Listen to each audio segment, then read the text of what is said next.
I was 58 years old when everything collapsed. My business, 30 years of hard work gone in 6 months. Bankruptcy papers on my kitchen table. My wife looking at me with eyes that asked a question I couldn't answer. My children stopped calling because they didn't know what to say. And me. I stood in front of the mirror each morning and didn't recognize the man staring back. I had lost more than money. I had lost myself. That morning, the morning that changed everything, I didn't want to go to synagogue. What was the point? God seemed as distant as my former success, but something, maybe desperation, maybe a memory from childhood, pulled me there anyway. And that's where I met Rabbi Zalman, a man in his 70s with eyes that had seen enough suffering to fill lifetimes, yet somehow still sparkled. He didn't offer me empty comfort. He didn't tell me everything would be okay. Instead, he said something that stopped me cold. "Joseph, do you know why our ancestors survived every exile, every persecution, every impossible situation? Not because they were lucky, because they knew 5 psalms that rebuilt their souls every single morning before the world could tear them down again." I'll be honest, I thought it was nonsense. Poetry? Ancient words? How could that compete with bill collectors and court dates? But Rabbi Zalman looked at me with such conviction that I heard myself say, "Teach me." And that decision, that single moment of openness in my darkest hour, became the turning point of my entire life. Let me share these 5 sacred psalms with you, exactly as Rabbi Zalman taught me, exactly as they've been passed down through generations of Jewish tradition, exactly as they transformed not just my circumstances, but my very soul. Because here's what I've learned after 7 years of teaching this practice to hundreds of people. These aren't just prayers, they're spiritual technology. They're a map for rebuilding yourself from the inside out. The first psalm Rabbi Zalman taught me was Psalm 100.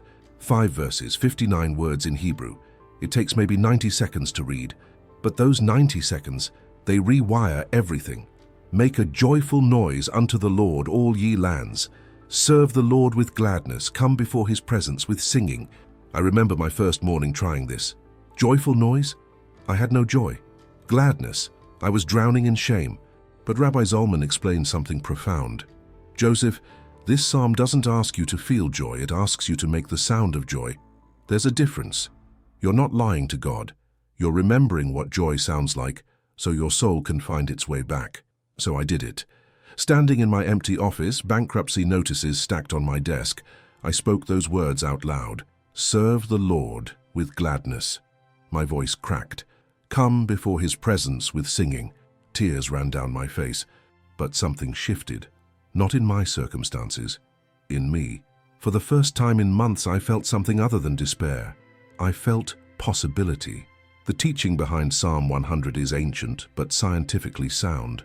When you speak words of gratitude and praise, even when you don't feel them, your brain begins creating new neural pathways. The Talmud teaches that the mouth can pull the heart forward. Modern psychology calls it behavioral activation. But our ancestors knew this 3,000 years ago. Here's what I tell everyone who learns this practice. Read Psalm 100 first thing in the morning, before you check your phone, before you think about your problems, before the world rushes in. Stand up if you can. Speak it out loud. Let your voice carry the words even if your heart doesn't believe them yet. Do this every single morning for 7 days and watch what happens.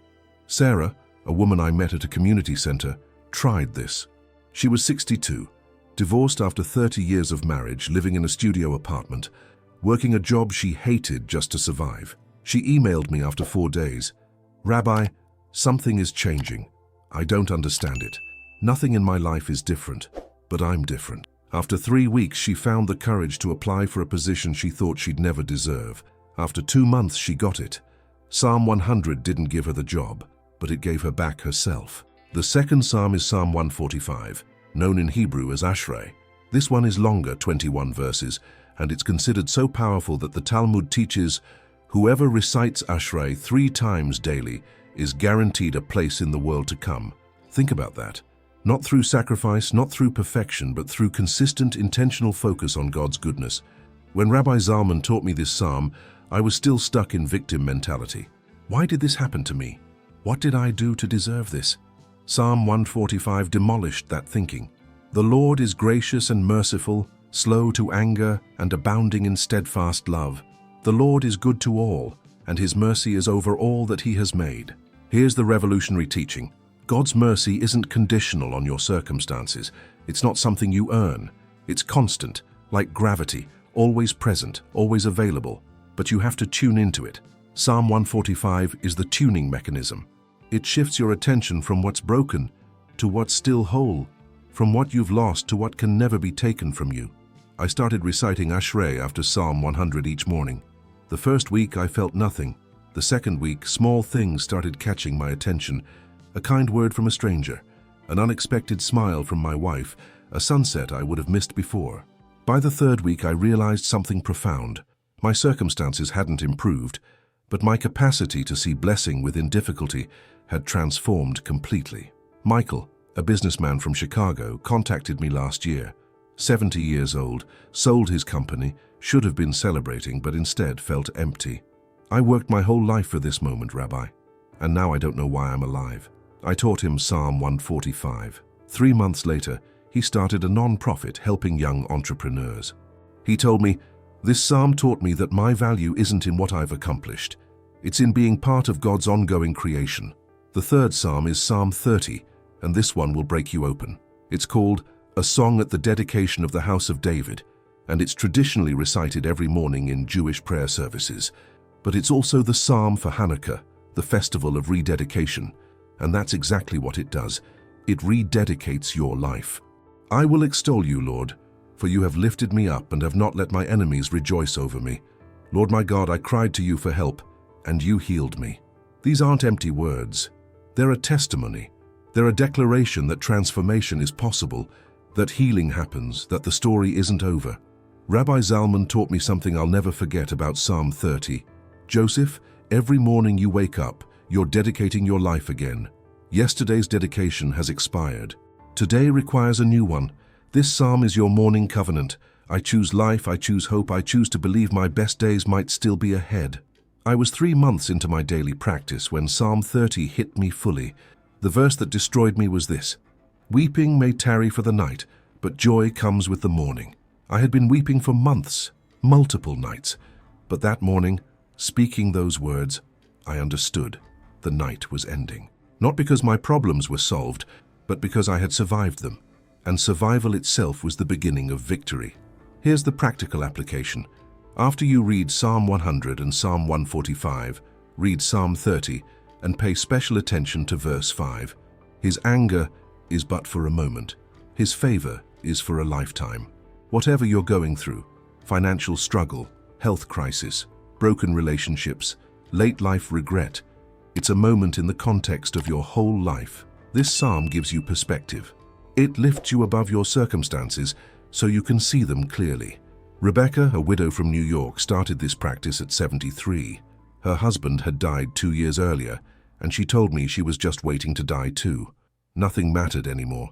After 6 weeks of these morning psalms, she called me crying. But they were different tears. "Rabbi, I just volunteered at a children's hospital. For the first time since David died, I felt useful.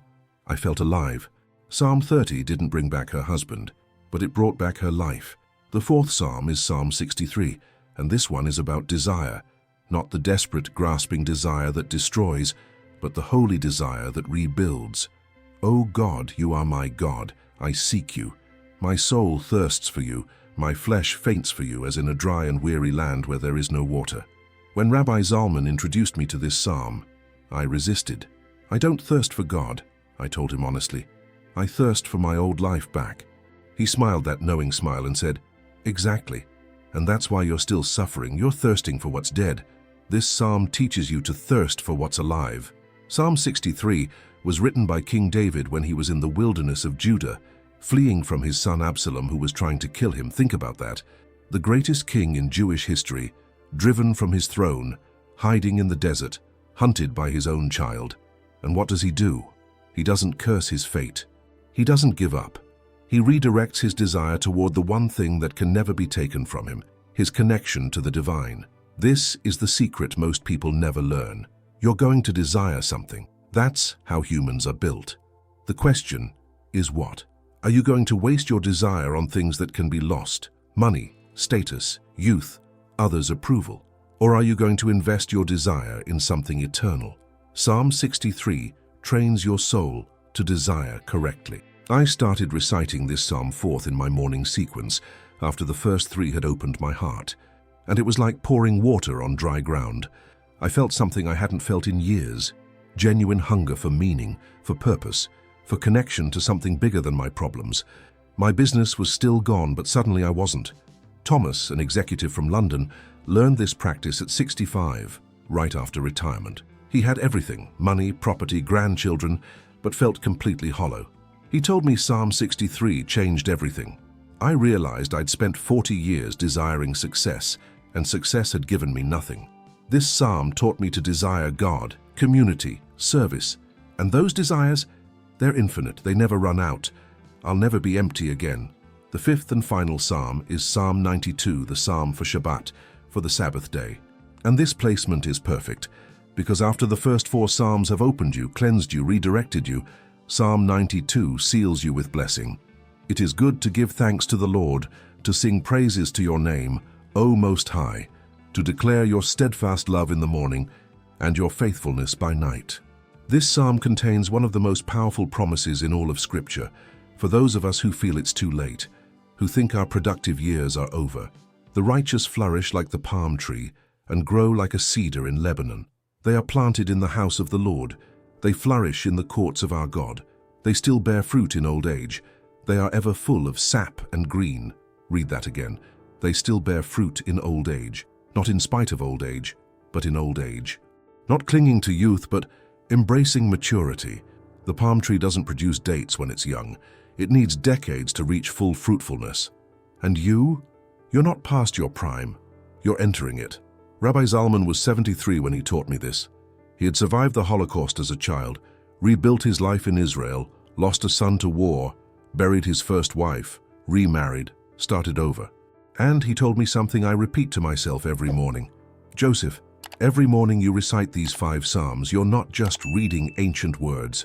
You're becoming an ancient tree, deep roots, strong trunk, fruit that feeds generations. The practice itself is simple, but the commitment is everything. Here's exactly what I do and what I teach. Set your alarm 20 minutes earlier than normal. Before you do anything else, before coffee, before news, before your mind fills with the day's demands, stand in a quiet place. If you can face east toward Jerusalem, do it. If not, anywhere is fine. God isn't in a direction. God is in your intention. Read Psalm 100 out loud. Feel the words in your mouth. Let them remind your soul what gratitude sounds like. Then read Psalm 145 slowly, letting each verse about God's goodness sink in.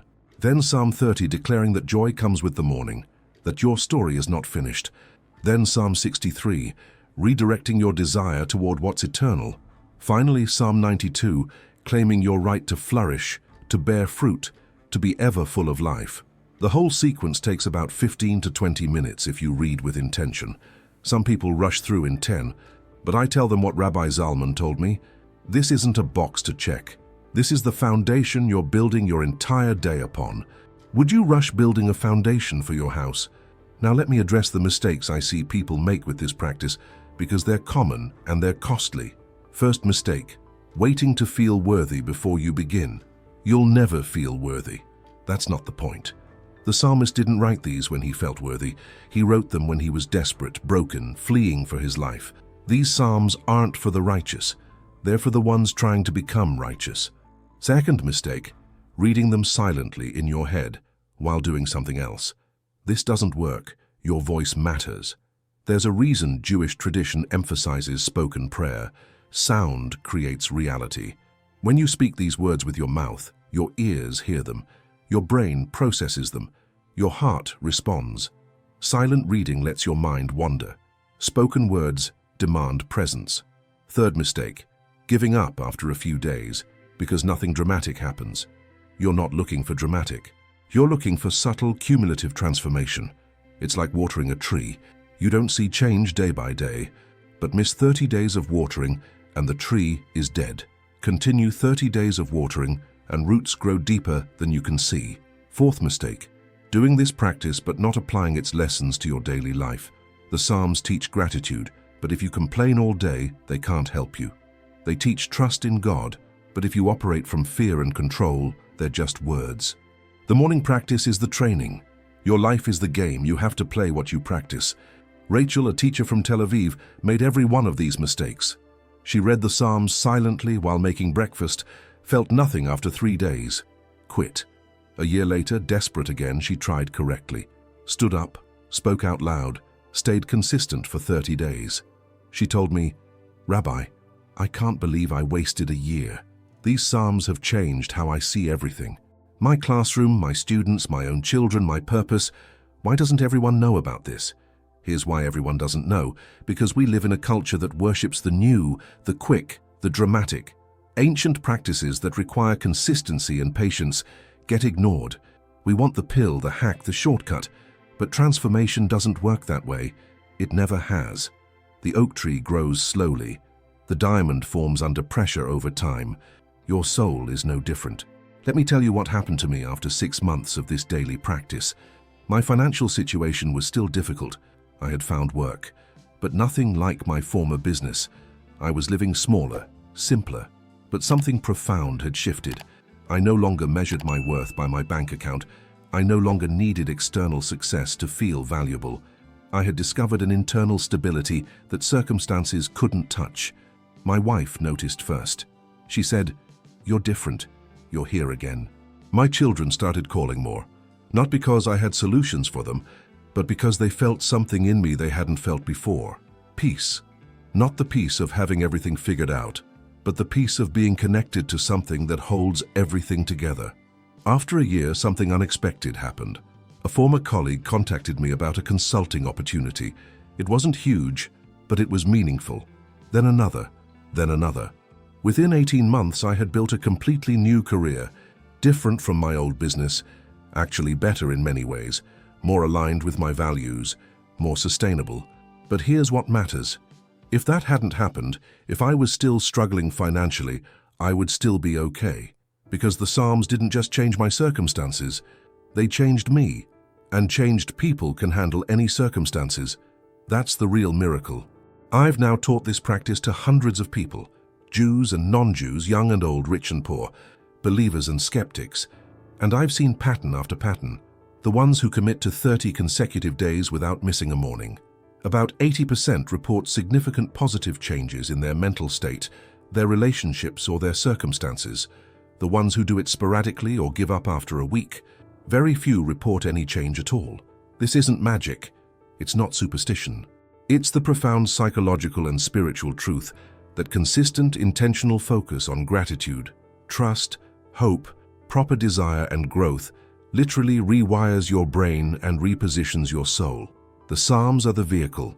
Your consistency is the fuel. Transformation is the destination. David, a physician from Toronto, started this practice at 57 after a divorce that devastated him. He told me recently at 63, "Rabbi, I just got remarried." But that's not the miracle. The miracle is that I became someone worthy of being married to. The old me was selfish, controlling, disconnected. These morning Psalms, day after day, month after month, they sanded away the rough edges. They made me human again. So here's my challenge to you, my invitation, my promise. Try this practice for 30 consecutive mornings, not 29, 30. Set your alarm, stand up, speak these 5 Psalms out loud. Psalm 100, Psalm 145, Psalm 30, Psalm 63, Psalm 92. Invest 20 minutes before the world rushes in. Do this before you're proven it works. Do it as an act of faith in the possibility of your own transformation. After 30 days, come back and tell me what changed. Not what you hoped would change, but what actually shifted. In your perspective, in your relationships, in your sense of meaning, in your circumstances. I've taught this to enough people now that I can make this statement with confidence. If you do this practice correctly and consistently for 30 days, you will not be the same person at the end. And here's the beautiful secret. This practice is free. You don't need to buy anything, join anything, travel anywhere. You need a Bible or access to these Psalms online, 20 minutes, and the willingness to speak words that your heart might not believe yet. That's it. The barriers to entry are almost non-existent. The potential for transformation is unlimited. I think often about Rabbi Zalman, who taught me this practice 7 years ago. He's 80 now, still teaching, still vibrant, still bearing fruit in old age, just like Psalm 92 promises. He told me recently, "Joseph, the greatest gift I can give is not comfort or answers. It's a practice that works whether I'm here or not. You don't need me. You need these Psalms and your own consistency." That's what I'm offering you today. Not dependence on me, but independence through a practice that sustained Jewish people through every imaginable circumstance for 3,000 years. Exile, persecution, loss, trauma, displacement, and also joy, celebration, homecoming, redemption. These Psalms have carried our ancestors through everything. They'll carry you too. Let me address one more thing. Some of you are thinking, "I'm not Jewish. Does this apply to me?" Listen carefully. These Psalms were written by human beings experiencing universal human emotions: fear, hope, despair, gratitude, longing, trust. They're written to God, and God belongs to no single people. They're part of the inheritance of all humanity. I've taught this practice to Christians, Muslims, Buddhists, and people who don't identify with any religion. It works because it's true. Truth isn't denominational. The psychological and spiritual principles embedded in these Psalms, gratitude, trust, redirection of desire, embrace of growth, these apply to every human soul. Use them. They're yours. I want to share one more story before I finish, because it captures everything I'm trying to say. His name was Marcus, and he was 68 when I met him. Former military, divorced twice, estranged from his adult children, living alone, drinking too much. He came to one of my talks by accident, sat in the back, arms crossed, skeptical of everything. After the talk, he approached me and said, "I don't believe in God. This won't work for me." I told him what I'm telling you. Try it for 30 days. Speak the words even if you don't believe them. See what happens. He shook his head, but took the printed Psalms I offered. I didn't think I'd hear from him again. 4 weeks later, he emailed. Subject line, "I don't understand what's happening." In the email, he described the first week, felt nothing, almost quit. The second week started noticing small things, moments of unexpected peace. The third week, reached out to one of his daughters.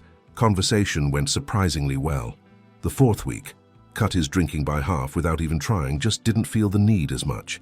He ended the email with this: "I still don't know if I believe in God, but I believe in these Psalms now. Something about speaking them every morning has changed something in me.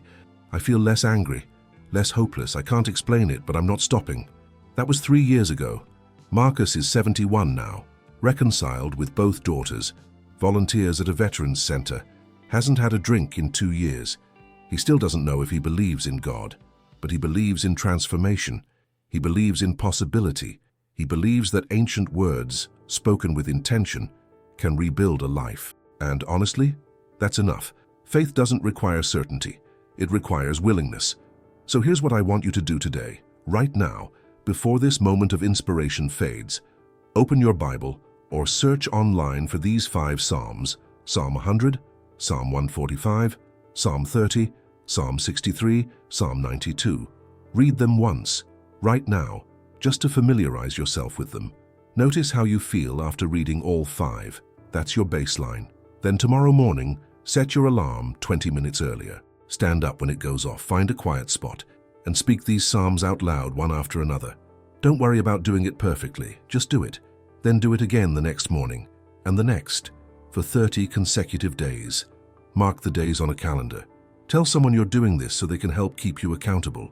Join me in this ancient practice that's changed countless lives across centuries and continents. You have nothing to lose except 20 minutes of sleep, and potentially everything to gain.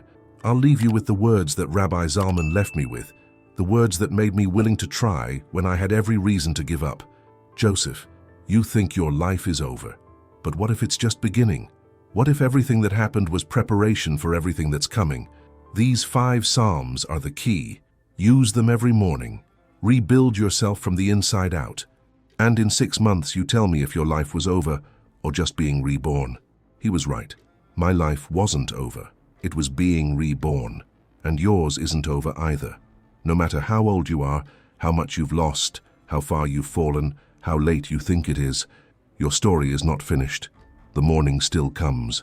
Joy still arrives with it. You can still flourish. You can still bear fruit. You are still full of life. These 5 sacred psalms that must be read every morning, they're not just words on a page. They're an invitation to transformation, an invitation I'm extending to you right now. Will you accept it? Will you give yourself this gift? Will you invest 30 mornings in the possibility of becoming who you were always meant to be? Start tomorrow. Psalm 100, then 145, then 30, then 63, then 92. 20 minutes, 30 consecutive days. And then come back and share your testimony with me and with everyone else who needs to hear that transformation is possible, that it's never too late, that ancient wisdom still works in modern times. This is Rabbi Joseph Oliver, and I'm telling you from my own lived experience, from the hundreds of people I've guided through this practice, from 3,000 years of Jewish wisdom. These 5 psalms will change your life if you let them. The question is not whether they work. The question is whether you'll do the work of showing up every morning to meet them. I believe you will. I believe that something brought you to this message at exactly the right time. I believe your best days are still ahead. I believe the morning is coming, and with it joy. Start tomorrow, begin again, rebuild from within. The 5 sacred psalms are waiting for you.